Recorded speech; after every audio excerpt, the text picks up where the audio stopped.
I'm Lauren Mayk. Welcome to Battleground Politics. New Jersey has chosen its next governor. Democratic Congresswoman Mikie Sherrill will take over for fellow Democrat Phil Murphy, and she's now taking steps to plan her new administration. Sherrill took 56% of the vote compared to 43% for Republican Jack Ciattarelli. That's a much bigger margin than 4 years ago when Ciattarelli narrowly lost to Governor Murphy. Joining us now is someone who knows all about the job Mikie Sherrill is stepping into. Christine Todd Whitman served as governor of New Jersey from 1994 to 2001. She was the first woman elected as New Jersey governor. She was elected and served as a Republican. These days, she is the founding co-chair, one of the founding co-chairs of the Forward Party, and she endorsed Mikie Sherrill this time around. Welcome back to NBC 10 at Issue. Great to see you, Governor. Always good to be with you. So have you gotten a chance to talk to the governor-elect since her win? I haven't yet. I've texted her. We've texted, but I haven't spoken to her. Well, I was at her first press conference as governor-elect, and I asked her about having a mandate after this election. She said yes, that she has one and that it is a very big one. What is your advice for her on using that mandate? Use it carefully.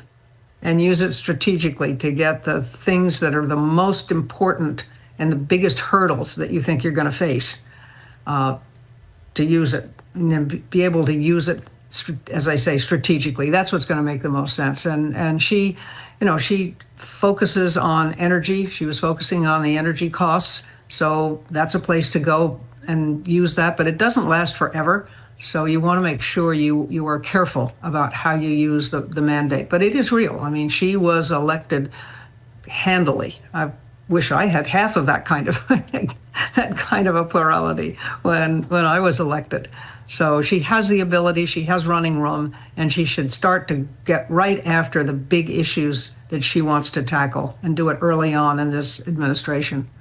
Were you surprised at the margin and just how big of a win this was? Yes, I was. I did not expect it to be this big, but I'm delighted. I mean, it's one of those things where every election is local. It's about what are you going to do for me? But you can't ignore Washington these days because it's in everybody's life and at the forefront of all reporting and thinking. So the fact that Jack said that he could think of nothing that Donald Trump had done wrong, with all the mess that's going on in Washington, with all the things that the president is doing and has done to New Jersey, canceling the tunnel, for instance, which is a huge issue here, not solving problems like energy and not spending any time on energy. I mean, during this shutdown, being out of the country for such a large portion of time also helped Mikie. And, you mentioned President Trump. I actually looked back at something that you said during a State of the Union response back in 1995, talking about the previous year's election. You said, quote, "It's clear that your votes in November sounded a warning to the president." Now, at the time, that president was President Bill Clinton. But is that how you view what happened this time regarding President Trump? Absolutely. And because it's not just New Jersey, it was across the country. We at the Forward Party had a number of really good wins in state and local office. So a lot of it had to do, well, it is local. I know that, and I know, that old saying, all politics is local, is true. It's still, you cannot ignore the 800-pound gorilla in the room. It's more than an elephant because he does more. It's one of those things where he was part of all of this, and I think it drove a lot of people to the polls. The choices they made were based on who they thought would do the best in the office, but they were driven to the polls by their frustration of what's happening in Washington and their dissatisfaction with the president's record. Jack Ciattarelli made the argument during this campaign that having a relationship with the President of the United States was a good thing and could help New Jersey if he won. Mikie Sherrill said this week that she hadn't talked to the president yet, but what kind of relationship does she need to have with the White House to get everything she can for New Jersey?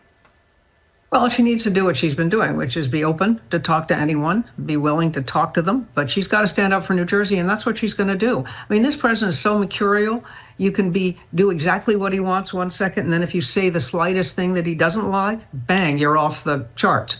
and you won't get anything. And there, I believe you're going to see more pushback on this idea of I'm only going to allow public funds to go to states I like and people I like rather than all the people. I mean, he is president of everybody.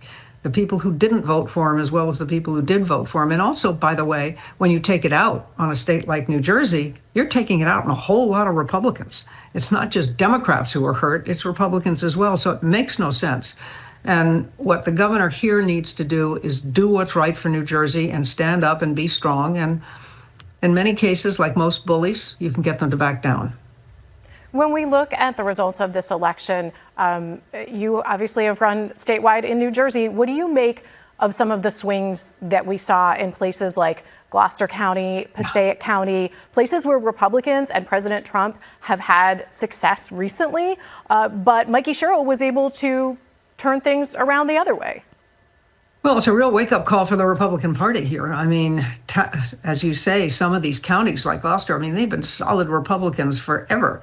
And all of a sudden now, to switch this way, she outperformed all past elections. I mean, it really was an amazing sea change. And it is a message to Republicans that people are not happy with the way things are going at the moment. And who can blame them? I mean, the president could say all he wants that prices are going down. They're not. They're going up. And when you buy your groceries, you know it. You see it.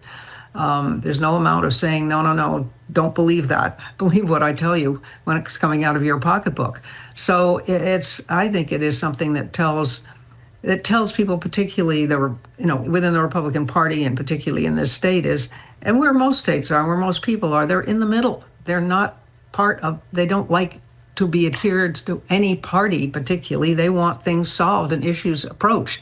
And that's what the Forward Party is providing. We're providing those candidates who are willing to work with anyone. They sign a pledge to that effect, that they'll work with anyone to solve problems, that they'll create a safe place to discuss those problems, that they'll work to make sure that anyone who has the legal right to vote gets to vote, and that they will uphold the rule of law and respect the Constitution and base those on the principles of decency, diversity, and democracy.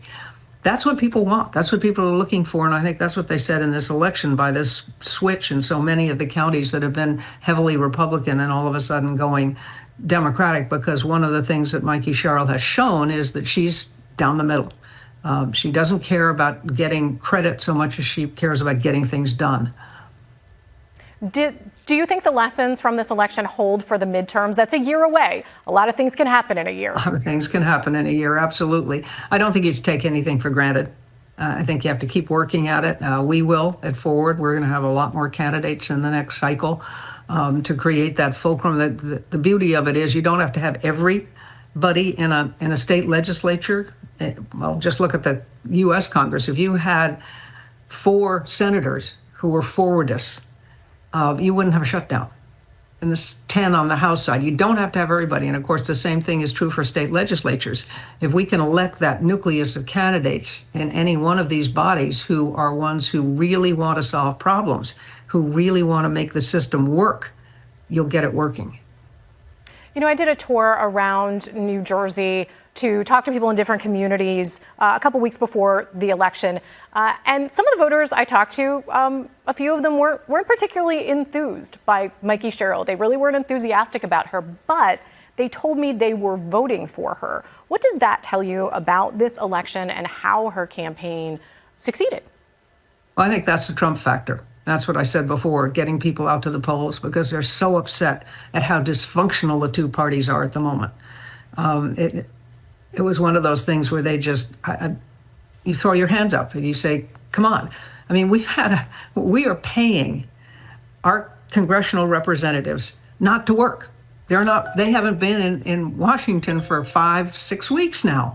And yet we're paying them. At the same time, we're cutting benefits to people who need them in order to feed their families. We're furloughing federal workers and not even saying we might pay them in the future when they come back to work. I mean, no wonder people are saying this is crazy. We have got to see a change. And whether they were enthusiastic for Mikie or not in that vote, I think that's what that vote for those people was about.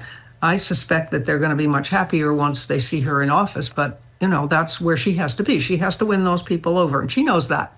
She knows, and she said very clearly on election night, I know a lot of you didn't vote for me, but I'm representing all of you, and I'm going to work for all of you, not just Democrats.